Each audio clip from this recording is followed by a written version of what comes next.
Mao din niya to ang page case, no? So 4B Solar Energy, so natay 16,000 followers. So thank you 16,000 followers. So natay client karon nag-feedback sa iyang billing, no? Sa ato ang pangitaon iyang setup dire.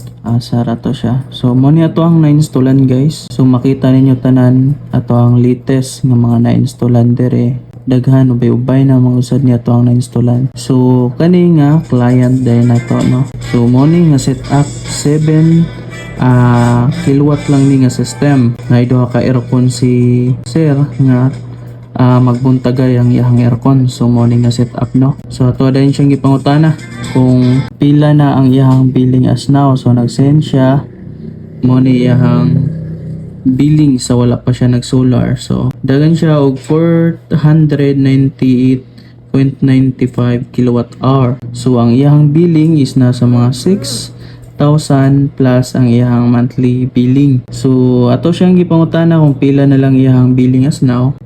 Morisco man ni si Sir Manggod. So nakakuha na ni wala pagli ni siya net metering.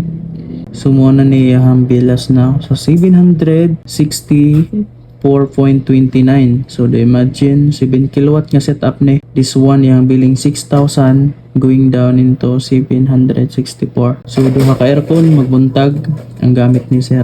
I-apply pa ni karon og net metering, no? So pohon kung ma-approve na ang net metering ani is negative 00 na gini ang iyang billing ani ni Sir.